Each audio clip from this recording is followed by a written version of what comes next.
오늘 우리에게 주실 말씀 히브리서 8장 1절에서 5절입니다.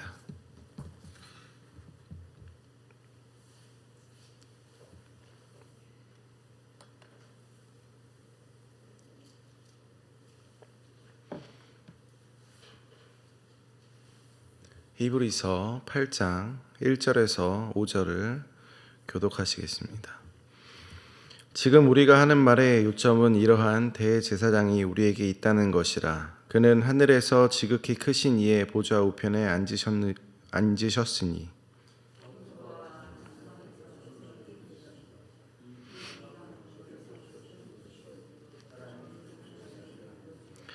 대제사장마다 예물과 제사드림을 위하여 세운 자니 그러므로 그도 무엇인가 드릴 것이 있어야 할지니라.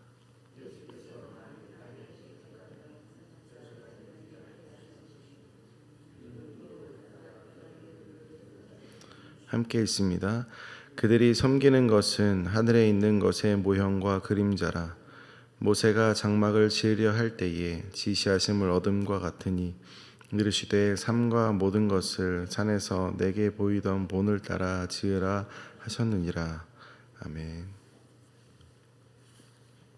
히브리서 7장에서 예수님은 아론의 반차를 따르지 않고 멜기세덱의 반차를 따르는 제사장으로 세워졌다고 말합니다. 율법을 따라 세워진 레위 계통의 제사장으로는 온전함을 얻을 수 없었지만 멜기세덱의 반차를 따르는 예수님은 더 나은 제사장으로 영원히 그분이 그 직분을 수행하십니다. 그래서 히브리서 4장 14절에서부터 시작한 예수님의 자격에 대한 논의, 곧 예수께서 우리의 큰 대제사장이 되시는 자격에 대한 논의를 7장을 끝으로 마무리합니다. 예수님께서 대제사장이 되시고 7장 26절에 따르면 이러한 대제사장은 우리에게 합당하다고 설명합니다.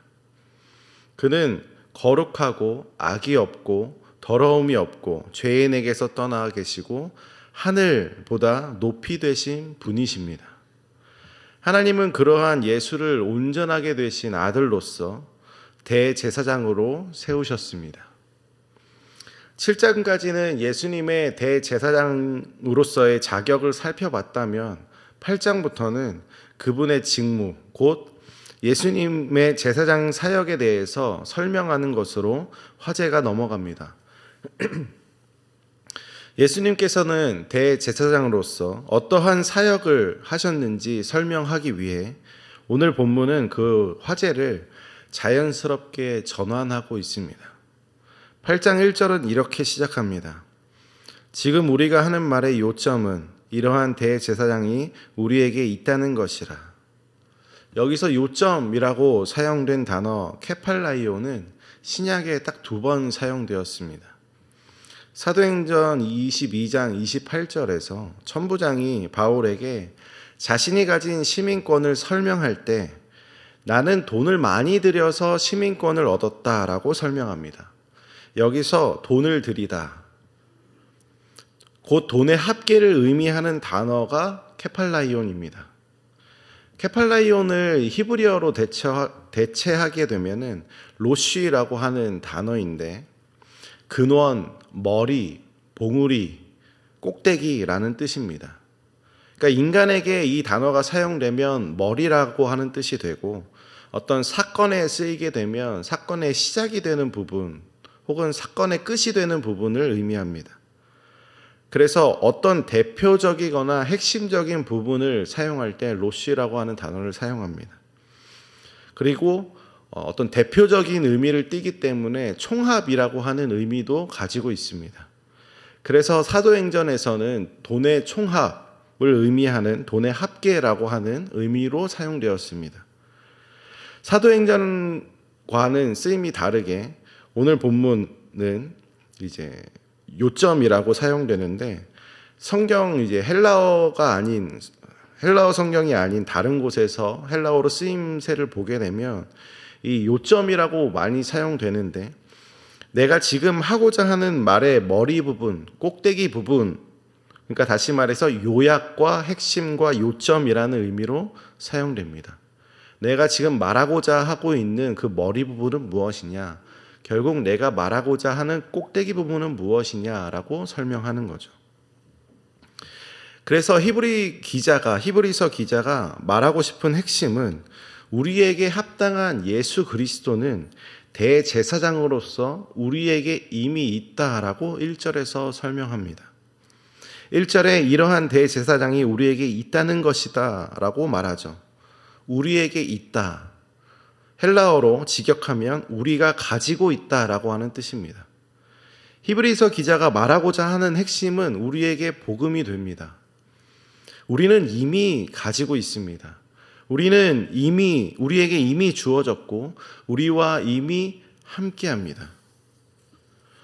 우리의 삶은 앞으로 무엇인가를 얻으려고 노력하고 발버둥하면서 살아가고 있지만 성경은 우리의 삶을 얻기 위한 삶이 아니라 이미 얻은 것으로 살아가는 삶이라고 설명합니다. 4장 14절에서도 이미 우리에게 큰 대제사장이 계신다라고 설명했었는데 우리에게 큰 대제사장이 계신다. 여기서 계신다라고 하는 의미는 우리가 가졌다라고 쓰인 단어와 같습니다. 그래서 4장 14절에서 우리에게 큰 대제사장이 계시니 곧 우리가 가졌으니 우리가 믿는 도리를 굳게 잡을지어다라고 설명합니다. 우리가 얻어야 하는 것으로 앞으로 얻을 것으로 설명하지 않고 이미 얻은 것을 붙잡으라고 설명합니다. 그래서 신앙생활은 우리가 복을 받기 위해 노력하면서 살아내는 것이 아닙니다. 우리가 가진 신앙으로 살아내는 삶은 받기 위함이 아닌 붙잡기 위한 삶입니다. 우리는 신앙생활을 하면서 이미 우리에게 주어진, 이미 우리와 함께한 대제사장을 우리가 더 알아가고 그리고 더 알아갈수록 우리가 이미 받은 복음의 은혜가 얼마나 값진 것인지를 깨달으면서 살아가는 삶입니다. 우리가 앞으로 얻어갈 것들이 아니라 이미 우리에게 주어진 복음이 얼마나 귀한 것인지를 깨닫게 되죠. 그리고 우리는 그것을 붙들고 그것을 누리며 살아가는 것이 우리의 신앙생활입니다. 히브리서 기자는 그러한 대제사장이 이미 우리에게 있다라고 하는 것을 강조하고 있죠.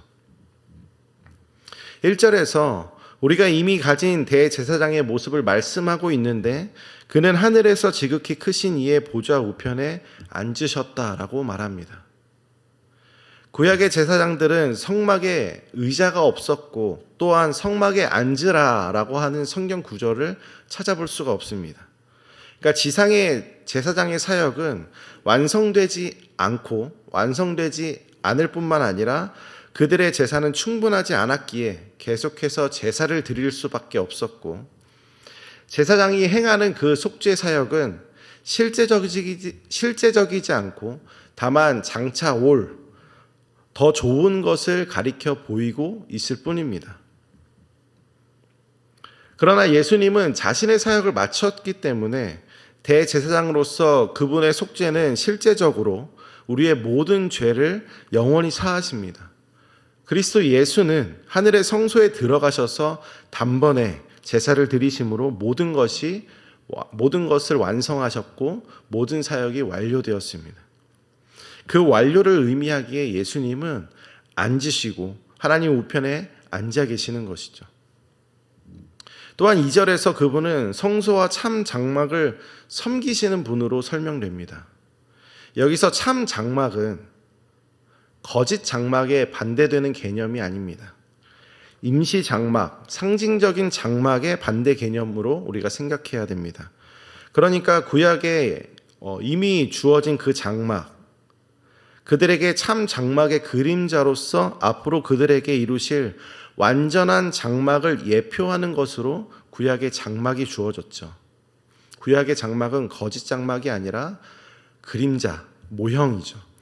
그리고 그림자가 예표하고 있던 원래의 참 장막을 섬기시는 분이 바로 예수님이십니다. 예수님이 제사장으로서 참 장막을 섬기시는데 대제사장의 사역을 예수님도 하십니다. 3절에서 그런 의미로 무엇인가 드리는 것이 제사장의 사역이다. 예수님도 무엇인가 드릴 것이 있어야 된다. 그것은 앞서 7장에서 언급했던 대로 자신을 단번에 드리시는 사역을 말하고 있고 그것을 어떻게 설명하는지 기대하게 만듭니다. 그리고 4절에서는 만약 예수님이 땅에 계셨더라면 제사장의 직분을 수행하지 않을 것이라고 말합니다. 왜냐하면 예수님은 지상에서가 아니라 하늘의 참 장막을 섬기시는 분이시기 때문이죠. 땅의 장막은 그저 하늘에 있는 것의 모형과 그림자이기 때문입니다. 땅에서는 모형과 그림자의 장막을 섬기는 제사장이 있었지만 예수님께서는 땅에서 그 직무를 수행하지 않으시고 하늘에서 참 장막을 섬기시는 것으로 수행하십니다. 예수님은 6절에서 더 아름다운 직분을 얻으셨다라고 말하면서 하늘에 있는 참 장막을 섬기시는 분으로 묘사됩니다. 그분은 자기 백성을 대표하고 그들을 위해 중보기도 하기 위해 하나님께서 풍성한 영광 가운데 거하시는 그 하늘의 원형으로 올라가셔서 사역하십니다. 따라서 예수님께서 하시는 그 사역은 지상의 제사장의 사역과는 차원이 다른 예수님의 대제사장으로서의 사역의 우월성을 지금 설명하고 있습니다. 이 땅에서의 제사장은 그가 죄를 속죄하는 것은 임시방편이고 앞으로 장차 올 것을 예표하는 것이라고 한다면 예수님께서는 예표하신 것을 드러내시고 참 장막을 섬기시는 분으로 하늘에 앉아 계십니다. 예수님의 사역은 지상의 제사장의 사역보다 더 뛰어난 사역입니다. 그분의 사역이 우리 눈에 보이지 않을지라도 지상의 사역보다 더 뛰어나시고 그분은 그분 자신을 바침으로써 최종적인 제사를 수행하셨습니다. 그래서 이 히브리서를 듣는 이 히브리 사람들, 곧 유대인 제자들은 이 땅에 눈에 보이는 사역을 신뢰하는 것이 아닌 그들이 듣고 믿고 붙잡아야 할 그 복음의 내용을 다시 한번 신뢰하라는 요청으로 들렸을 겁니다. 그들의 눈에 보이는 제사장의 역할을 쫓아 살아가는 것이 아니라 이미 완성하신 예수 그리스도의 사역을 쫓아 살아가라고 하는 도전과 요청을 하는 메시지입니다. 우리도 마찬가지입니다. 우리도 눈에 가장 잘 보이는 것과 가장 중요한 것을 혼돈하는 경우가 있습니다. 눈에 보이는 것이 중요한 것이다라고 착각할 때가 많습니다. 우리의 눈에 보이는 것이 중요한 것이 아니라 중요한 것을 믿음의 눈으로 바라보는 것이 중요합니다. 우리의 눈으로 우리가 가진 것이 아무것도 없다고 해서 그래서 우리는 오늘 치열하게 무엇인가를 얻어내려고 세상의 것들을 쫓아 살아가려고 하지는 않습니까? 내가 가진 것이 너무나 없다고 생각하기에 남들과 비교해서 내가 누리는 것이 적다라고 생각하기에 오늘 나의 삶을 비관적으로 바라보지는 않습니까? 우리의 눈에 보이는 것이 없기에 내 손에 잡히는 것이 없기에 오늘도 나는 절망과 슬픔 가운데 살아가고 있지는 않습니까? 혹은 반대로 내가 가진 것이 남들보다 더 많다고 해서 그것을 감사의 제목으로 삼고 있지는 않습니까? 내가 안심하고 행복하기 위해 우리는 내 눈에 보이는 것을 채워나감으로 하루의 삶을 만족하지는 않습니까? 신앙생활은 얻기 위한 생활이 아닙니다. 중요한 것을 붙잡는 것이 신앙입니다. 중요한 것은 무엇이냐? 이미 우리에게 복음이 주어졌다는 겁니다. 복음을 우리는 이미 가졌습니다.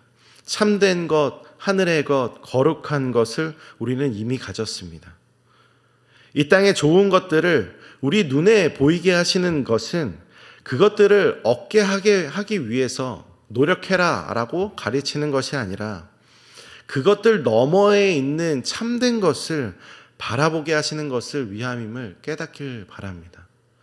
제사장의 사역은 그것을 추구하면서 살아가라고 하는 것이 아니라 참된 대제사장을 바라보라고 주어진 것이고, 장막은 참된 장막이 우리에게 주어질 것이라는 것을 바라보게 하는 겁니다. 광야의 이스라엘 백성들에게 주어졌던 만나는 떡으로 살아가라라고 말씀하시는 것이 아니라, 떡으로만 살아가는 것이 아니라 하나님의 말씀으로 살아가라고 가르치는 것입니다. 우리는 우리가 이미 얻은 그리스도를 만족하며, 그리고 그분과 함께 동행하며 형통한 삶으로 살아가는 것을 소망하시는 모든 성도님들 되길 간절히 소망합니다. 우리의 눈에 보이는 것이 아니라 이미 우리에게 주어진 것을 붙잡고 살아가는 믿음의 눈으로 바라보는 귀한 하나님의 자녀 되길 간절히 소망합니다. 함께 기도하겠습니다. 하나님, 우리의 삶은 오늘 나의 눈으로 혹은 내가 내 손에 쥐는 것으로 만족하며 살아가는 인생으로 생각하고 있지는 않는지 다시 한번 생각해 봅니다. 하나님, 우리가 이미 가진 것은 이 세상의 것이 아니라 하늘의 것임을 다시 한번 소망하게 하여 주시옵소서.